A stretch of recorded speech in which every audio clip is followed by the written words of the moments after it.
As we continue to move around the world, today's lecture will center around the Pacific Basin to understand concepts that define much of the 1800s. Today's lecture is entitled Conquest, Colonialism, and Power in the Pacific Arena.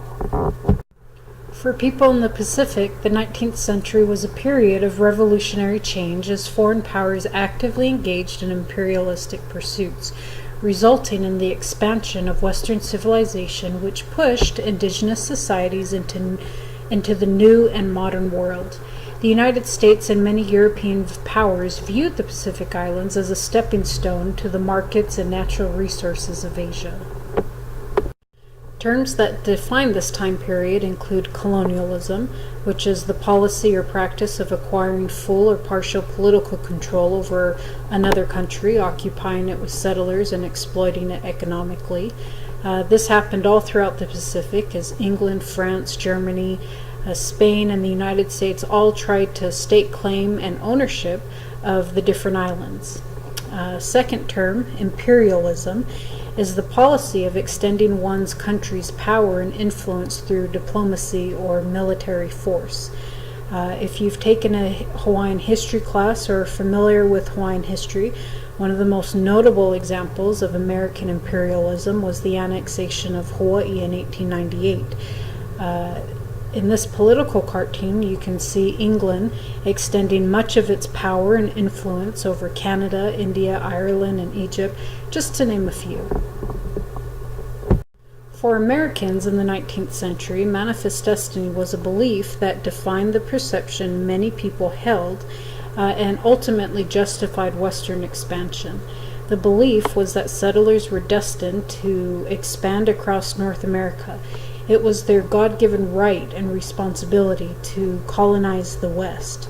In this picture, we see an angel carrying a book, perhaps the Bible, suggesting that she's bringing religious enlightenment to people who are living in the dark. She's also carrying a telephone line, a sign of communication and modernity. Notice the people in the picture. Who are they? What are they doing? Who are they pushing westward? What other details do you see in the picture that sheds light on the idea of manifest destiny? With time, this influence soon expanded beyond its continental boundaries and into the Pacific and the Caribbean basins. Another theory to be aware of is the idea of the white man's burden. Similar to that of Americans' manifest destiny, colonizers believed that it was their responsibility to carry indigenous people from ignorance and savagery to a more civilized state, as you can see from this political cartoon. A soldier is carrying an indigenous man up the hill to what appears to be a school. It's a difficult task. Many people have died along the way, as you can see from the boots of a man in the far right hand corner of the picture, but one must do it. The white man, who has placed himself at the top of the social structure, has reasoned that he is the only one fit for the job. Take a look at the cartoon image. Same idea. Notice the words inscribed on the rocks and the people being carried in the baskets.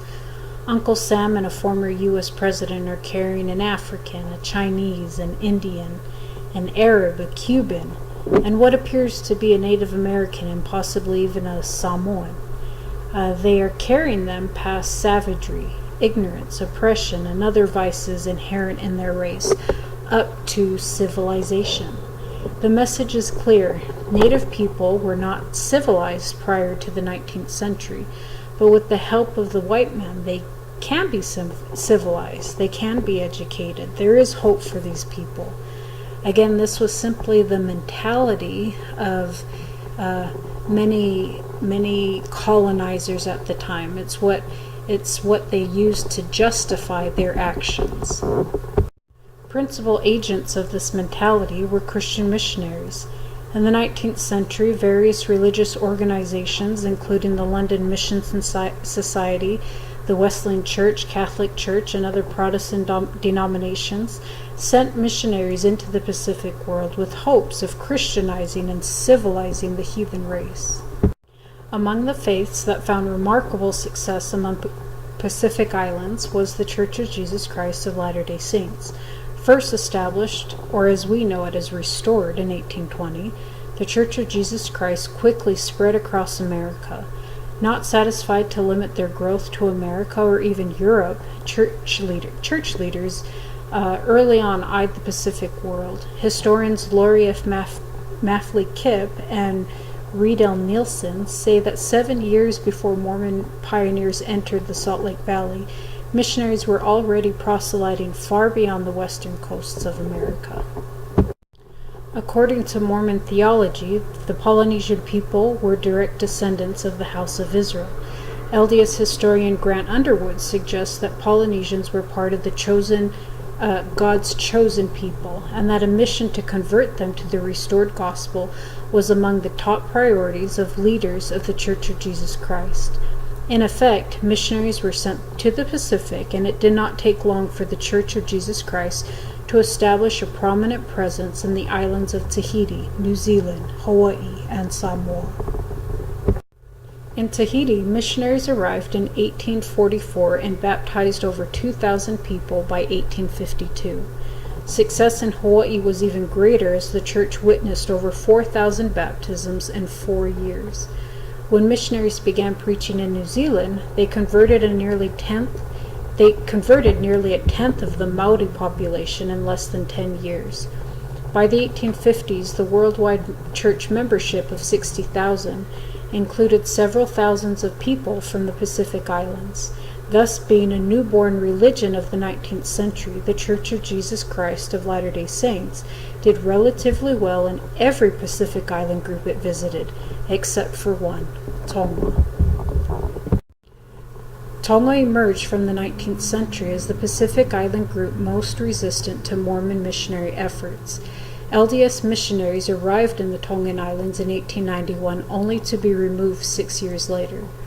Although this was sufficient time to baptize thousands of people in Hawaii and Tahiti, Tonga only yielded 20 converts to their faith.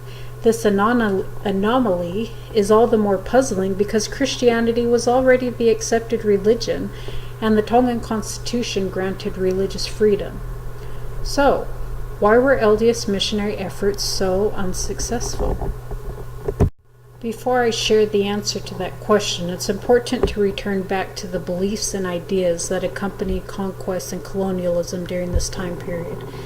Kealani Cook made an important observation when she stated that much of the 18th and 19th centuries were understood and taught using the rhetoric centered around the colonial encounter, which defines natives by their lack of connection to the world beyond the encounter, uninterested and unconcerned with the regional and global networks and trends that are at the heart of world history.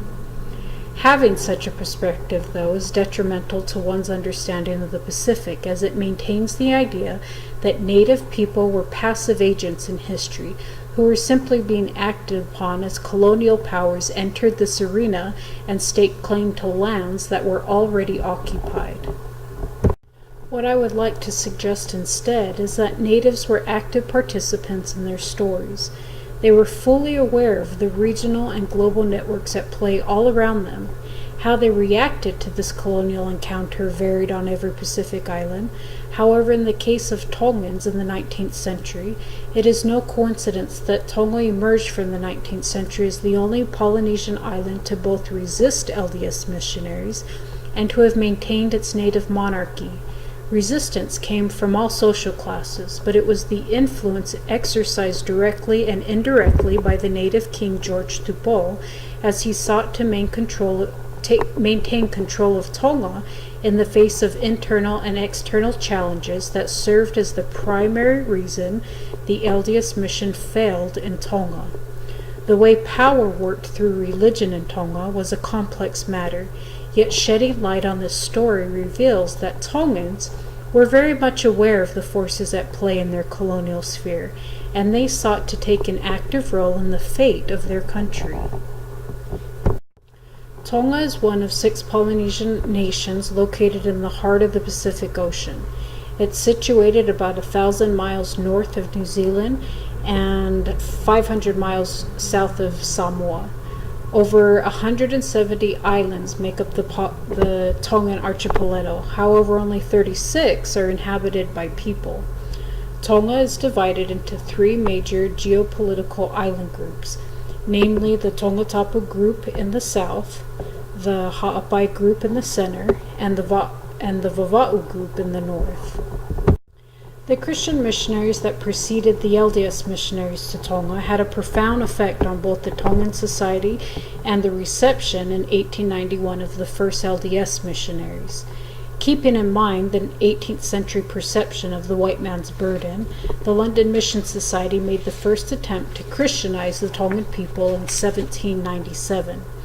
Being the first to introduce Christian beliefs, the missionaries encountered problems typically associated with early Christian movements. The Tongan people were suspicious of the missionaries, they distrusted their intentions, and treated them with much contempt. After years of failed attempts by multiple faiths, the Wesleyan missionaries finally found success when Taufa'ahau, the ruler of the Ha'apai Island group, decided to investigate the church and eventually joined it in 1831. Before getting baptized, and as an outward expression of his commitment to the new faith, Taufa'ahau changed his name to George Tupou in honor of the Christian king, George III of England.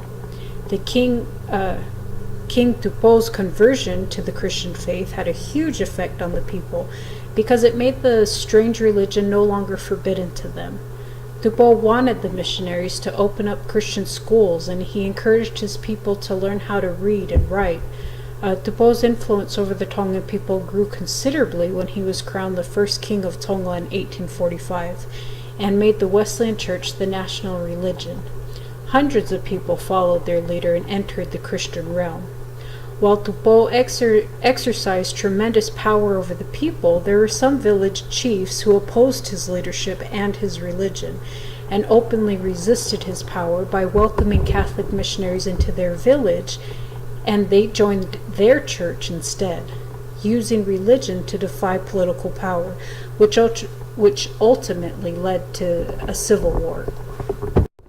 Leaders of the Wesleyan Church, the king and his army, put up strong opposition to the Catholics and fought a bloody battle which they eventually won in 1852.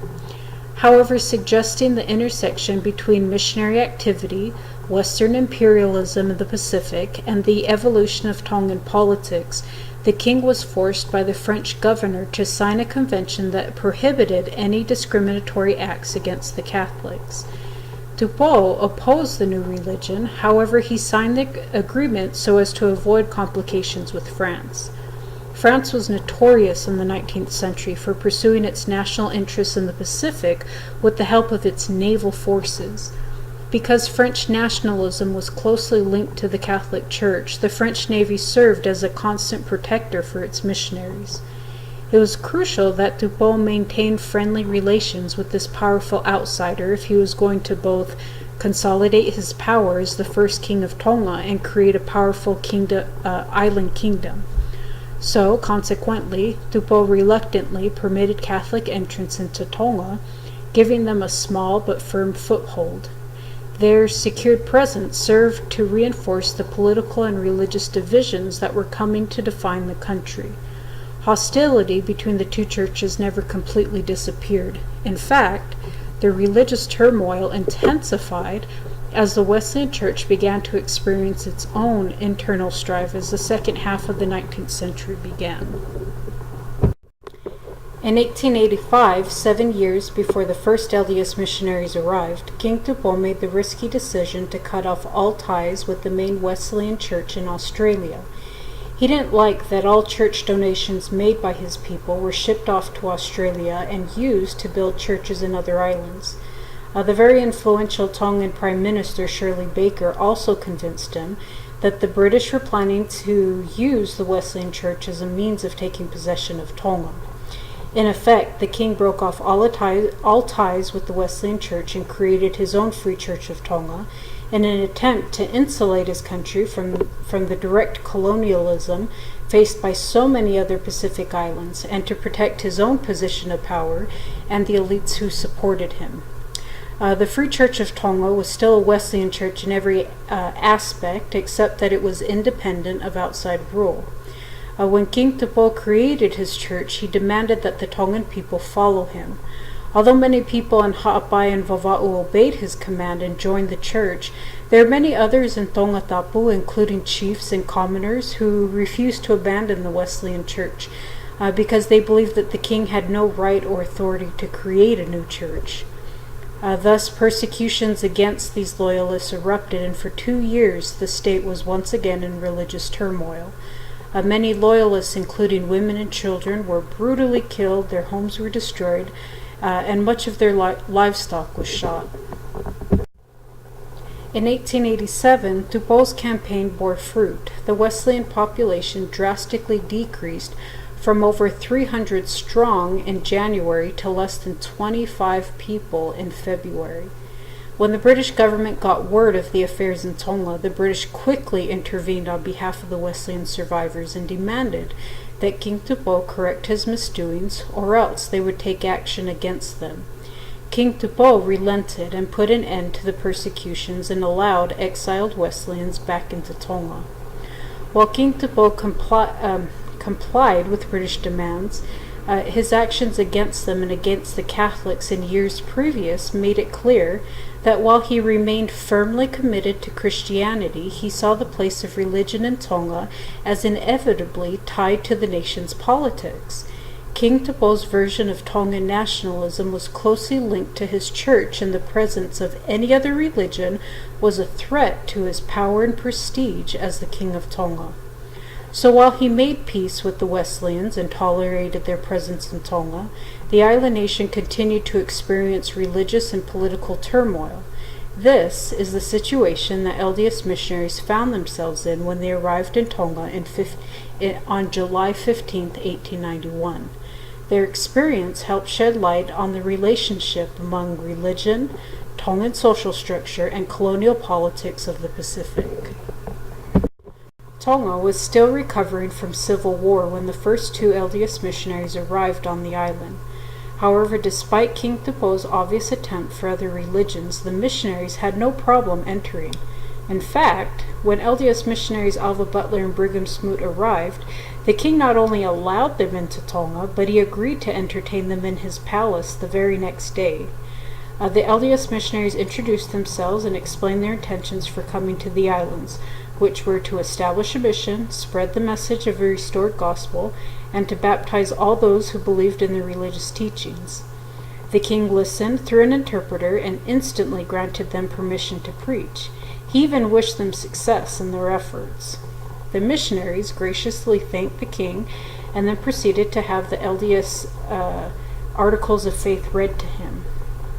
It was a seemingly successful meeting for the LDS missionaries. However, lessons in history suggest that once again, the king was not so concerned about the new religion as he was about consolidating his power as the king of Tonga. By the 1890s, Tupou was clearly being influenced by the geopolitics of the Pacific. His experience with the Catholics and the Wesleyan churches helped him realize the powerful backing that came with Christian missionaries. Just as the Catholics were protected by the French and the Wesleyans by the British, it's possible that he acknowledged Butler and Smoot as American missionaries who were also backed by a powerful nation. While it is unknown whether King Tupou was aware of the anti-Mormon sentiment that hovered over American politics in the late 19th century, particularly with regards to polygamy and the Mountain Meadow Massacre, the king had signed a treaty with America just 3 years prior that assured peace and friendship between the two nations. The treaty was of great value to Tupou because it not only recognized his sovereignty and Tonga's independence, but it showed that America regarded him as fit to rule his country. It seems very possible that his unwillingness to disrupt this political relationship, which ultimately strengthened his power as a king, prompted Tupou's welcoming of the LDS missionaries. Their welcome, however, did not guarantee success or even acceptance. In fact, much of their efforts were resisted by Tongans and religious leaders who viewed Mormon presence in the islands as a threat to their already established networks of power.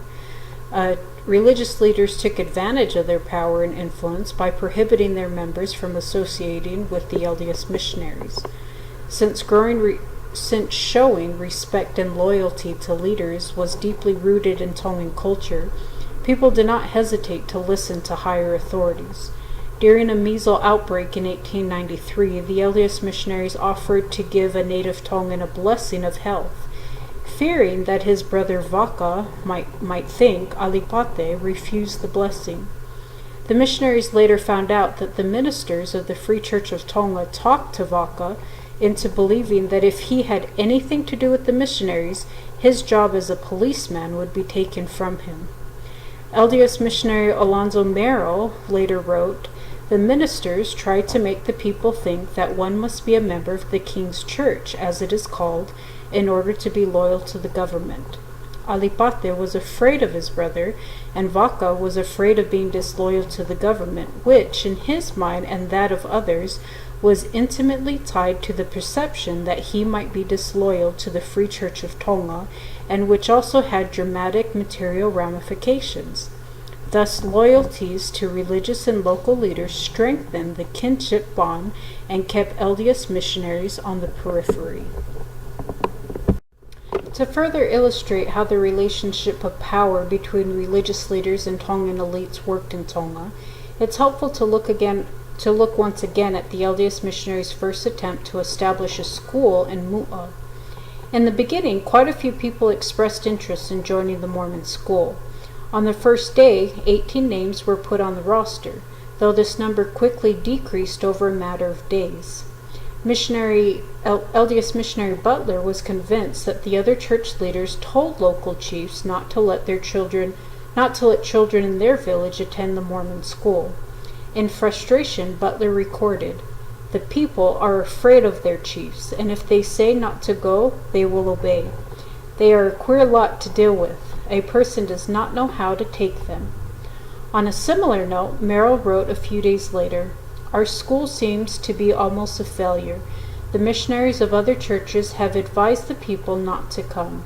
This has so far put a stop to the day classes of children. The parents obeying the orders of their preachers keep the children away. While our evening class has greatly diminished for the same reason, there are 4 or 5 who say they are willing to continue." Thus, religious leaders had the power to influence local chiefs and convince parents not to allow their children to attend the Mormon school. However, while their power was substantial, it did not exceed that of the Tongan elites. Tukuaho, the premier of Tonga and one of the most powerful Tongan elites, was well aware of the resentment religious leaders felt towards the LDS missionaries. He was a member of the Free Church of Tonga, and although he had no interest in changing denominations, he was somewhat sympathetic to the LDS missionaries. 6 months after the LDS missionaries started their school, Tukuaho decided to enroll his youngest son, William Tupolahi, in class.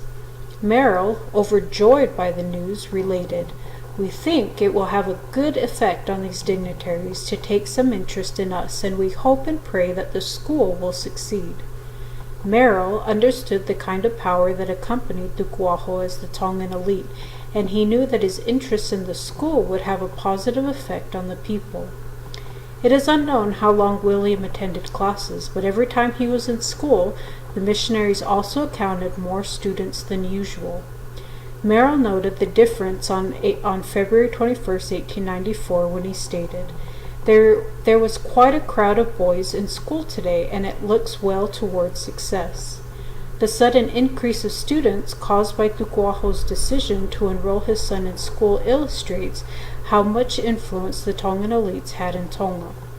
Religious leaders could say, "Don't go to the Mormon church," but that authority weakened when a Tongan elite decided to choose otherwise. Apart from Tukuaho's influence on the Mormon school, elite power was rarely exercised on behalf of the missionaries.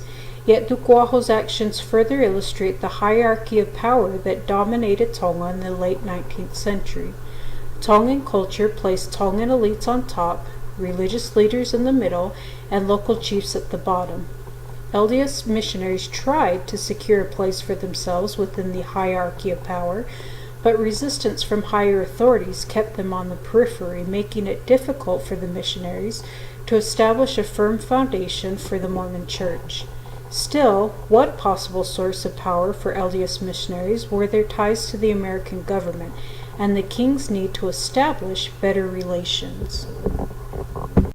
While in theory the king and his associates exercised supreme power, they had to balance the desires of the Tongan elites and those of foreign powers. This was most apparent in the LDS experience when missionaries tried to establish a mission headquarters in the capital village of Pea. At first, the LDS missionaries were set on buying a home from Mr. Hamberlin, a manager of a German firm, who offered to sell his home for $500. According to Brigham Smoot, Hamberlin's place was in horrible condition as it was in need of major repairs and modeling, and not worth the money he had asked. An acquaintance later suggested that it was better to build a house than buy Mr. Hamberlin's place. The missionaries realized the wisdom of this counsel and immediately began planning.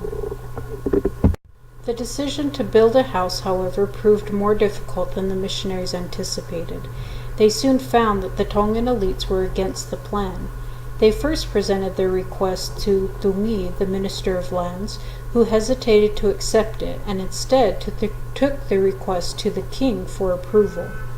The king's response was that the missionaries could build, but when he realized that they wanted their headquarters in the capital village, he reneged and said he needed to think about it a little longer. Weeks went by and no word of approval came. The missionaries got anxious and decided something needed to be done. They knew Tukuaho was somewhat partial to their needs, and so they decided to visit his home.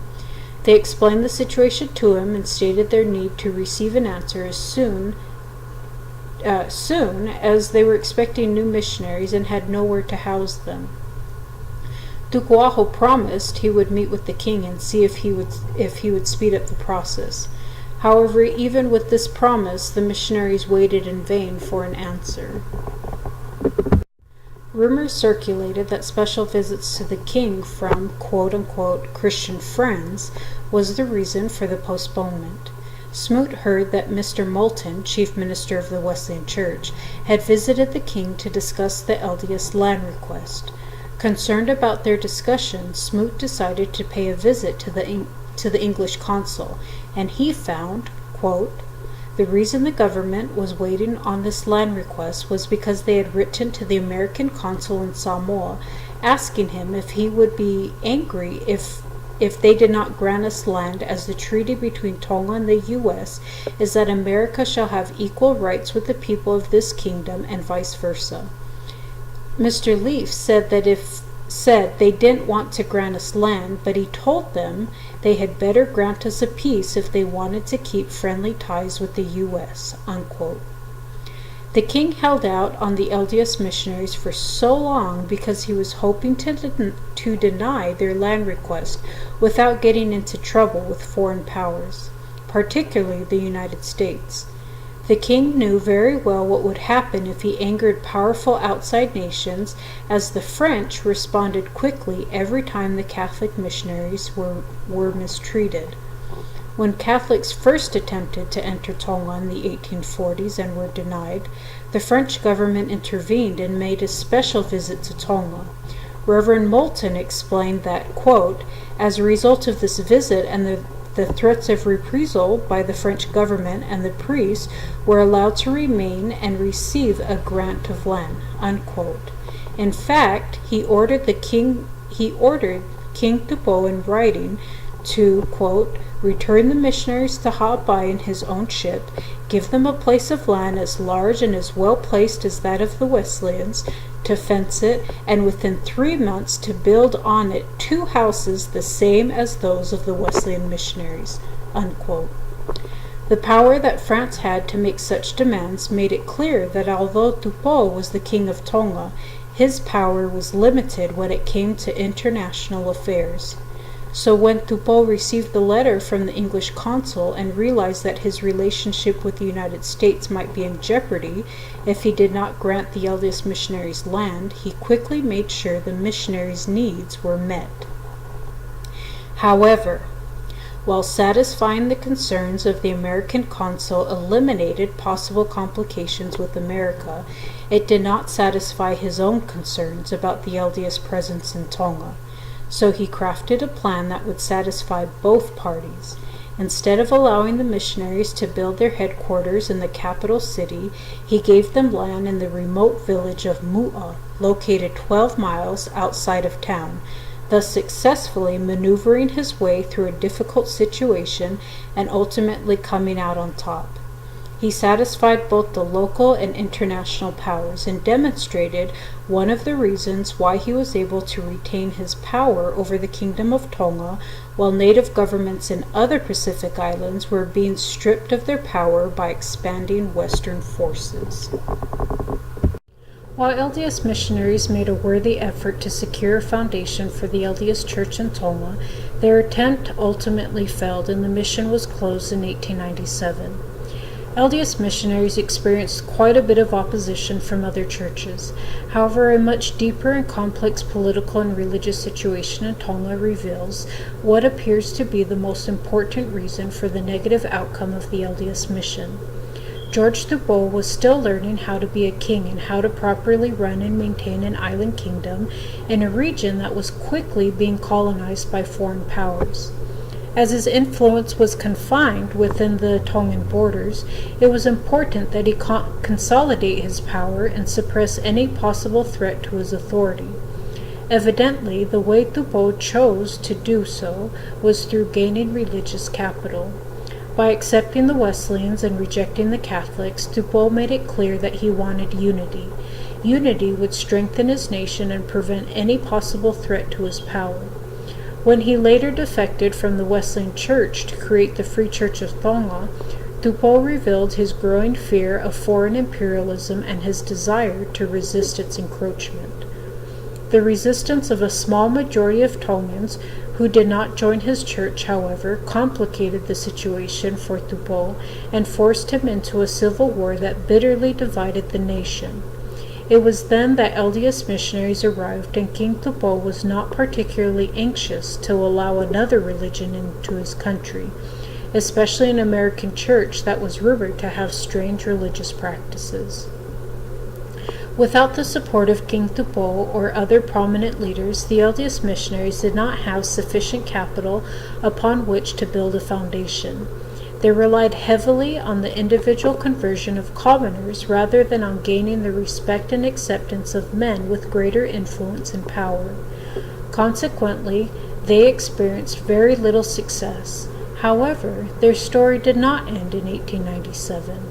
Just as the Wesleyans and Catholics returned to Tonga after initial failed attempts, the LDS missionaries returned again in 1907 to re-establish the LDS mission. The missionaries were welcomed into Vava'u by a village chief who wanted them to teach his children English. Although the story opens a new chapter in the LDS missionary experience, it's important to note that the local chief's invitation and eventual conversion to the LDS faith was the very political capital that the LDS missionaries needed in order to establish a higher place for themselves within Tonga's hierarchy of power. They became insiders and were accepted by the village chief as valid religious leaders. The LDS missionaries did not experience immediate success, but as they learned to build upon their religious and political capital, the LDS Church grew.